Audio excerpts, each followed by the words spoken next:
Hi, my name's Adam. Welcome to the channel. Thanks for joining us today. Today we're going to go through 5 RRSP mistakes that you need to avoid. Before we jump into it, I just want to say if you haven't subscribed to the channel, you're watching our videos, please hit the subscribe button. And if you enjoy these videos, it helps you with your financial retirement planning, please hit the thumbs up. It really does help get these videos out to more people, and we really do appreciate it. So thank you. So let's jump into the 5 mistakes that we see Canadians, our clients, right across the board make in their RRSP. So mistake number 1 is not naming a beneficiary. So it's so important to name a beneficiary on your RRSP account. So this really comes into play when you're talking about a spouse or a common law partner. So when you name a beneficiary that's a spouse or common law partner, when you pass away with your RRSP, it rolls over to them tax-free. Okay, so let's say you pass away and you still have $200,000 sitting in your RRSP, or it might be a RIF at that time, a retirement income fund if you're past 71. If you pass away, that can roll over to your spouse or common law partner into their RRSP or RIF. So again, if you have $200,000 in your RRSP, you pass away, it rolls to your spouse or common law partner and goes into their RRSP. So there's no tax consequences. There would only be taxes due on death of the second partner or spouse at that point. So it's a huge advantage to list a beneficiary on your RRSP. So make sure you don't make the mistake of not listing anyone.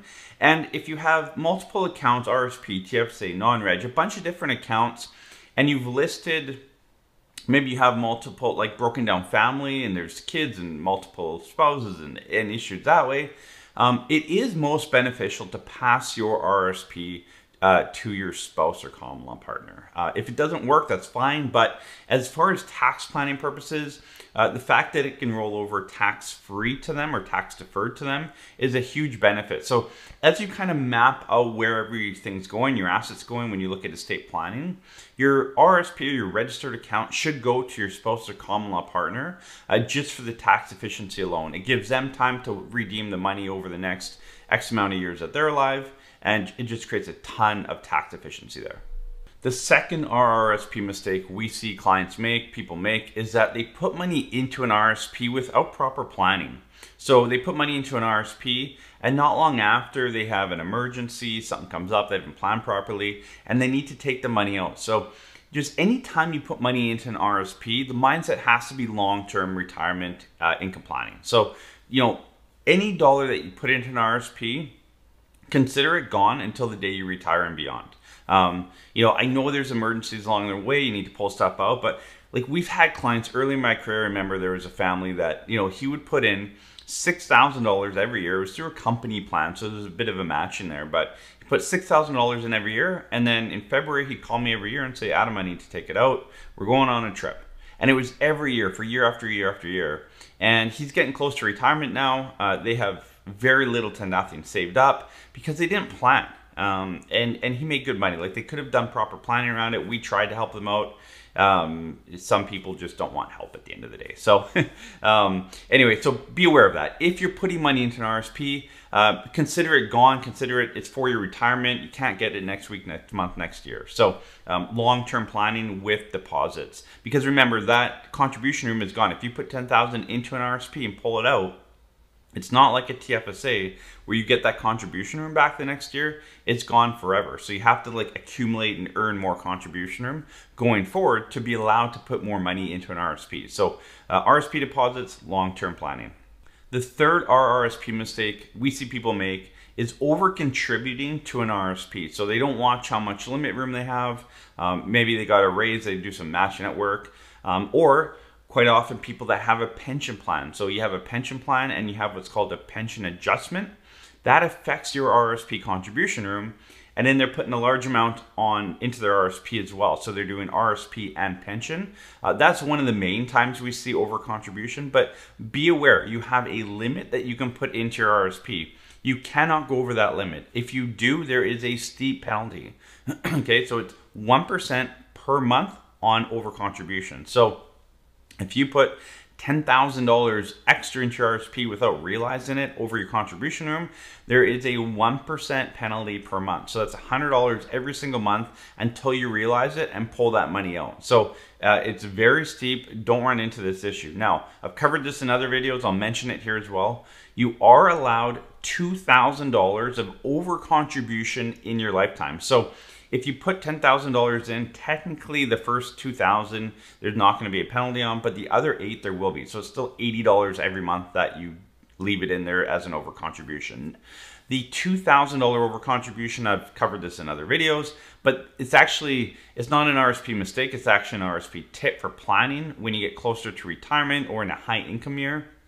You can actually purposely put in an extra $2,000 into your RSP to get a nice tax break. So there are some planning strategies there, but anything over $2,000 is a huge mistake. You're paying 12% a year compounded. Don't fall into that trap. Be aware of your contribution room and don't go over.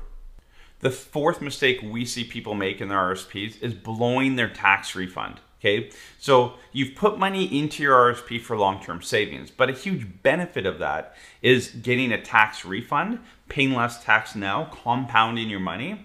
So when you get a tax refund from your RSP deposits, consider putting it back into your RSP, so you start kind of compounding that money in your RSP, or utilize your TFSA account.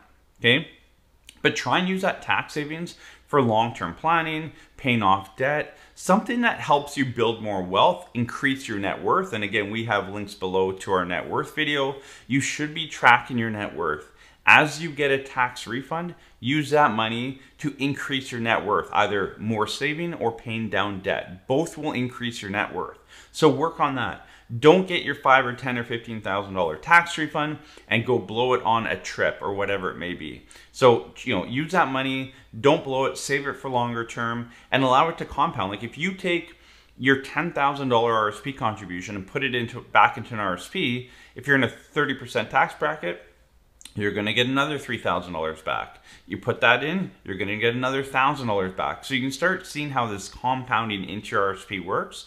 If you're in a high tax bracket now, you're getting a great tax break, and you're going to pull it out in a much lower tax bracket down the road in retirement. The fifth money mistake we see Canadians make, and we see this across the board, whether you're 30, 40, 50, or 60, actually a very common situation is when you're getting close to retirement, is not contributing to your RRSP. Okay, utilize your RRSP and your tax-free savings account. Those are two powerful accounts. Not using your RRSP because you're worried about having too much RRSP in retirement and you're making $150,000, $200,000 a year, which I've had these conversations with you guys the last few weeks. Don't worry about that. Build up your RRSP, get a tax break. I've run many different scenarios in our financial planning software over the years where it's, should we actually not use an RRSP, not get the tax break, have a bit less RRSP room that we're gonna have to pull out in retirement. Trust me, the numbers will always lead to putting money into an RSP if you're in a high tax bracket later on in life, even if you're building up a very large RSP. So take advantage of the tax savings that an RSP offers. It's a great tool. Start when you're young. We'll preach this, at 25, 30 plus. Once you start making a bit of income, we always say about over 50,000 a year. Once you've tipped that point, start utilizing an RSP. Let the money grow tax deferred for you. Allow a tax savings now and pulling it out tax free or low tax rate down the road. So again, in retirement, when you pull money out of an RSP, you're going to fall into an average tax rate of about 10 to 12% on average. That's what we see with hundreds of clients. 10 to 12% average tax rate. Your marginal tax rate might be a bit higher, but your average tax rate is quite low. Whereas right now, your average tax rate might be more 18 to 25%. So, you're getting a nice tax break now. You're going to pull it out in a much tax preferred situation down the road. So start saving, start using your RSP. It is hugely beneficial. And people that think it's kind of, a bit of a joke or, it's not for me or whatever it is, you're missing out on a huge tax advantage that the government's given us. And trust me, they don't give us a lot of, tax preferred investing options and growth and strategies. RSP is a great one. Make sure you're using it. So those are 5 RRSP mistakes that we see our clients make, Canadians make, people walking into our office, as we break down their scenario, we see these 5 mistakes happen all the time. So I'll go back to the number 1, which is beneficiary. Go check your RRSP account, see who you have listed as a beneficiary, and make sure that it lines up with your financial, retirement, and estate planning needs. So if you don't have someone listed there, make sure you list someone. It could be your estate if you're in a situation where you don't have a spouse or loved ones. It could be a charity. It could be just flowing through your will. There's different ways to do it, but make sure that whoever or whatever you have listed there is what you want, and it makes sense on a tax efficient manner. So thanks for joining us in this video today. Hope you enjoyed it. Hit the thumbs up if you did. We'll see you in the next video.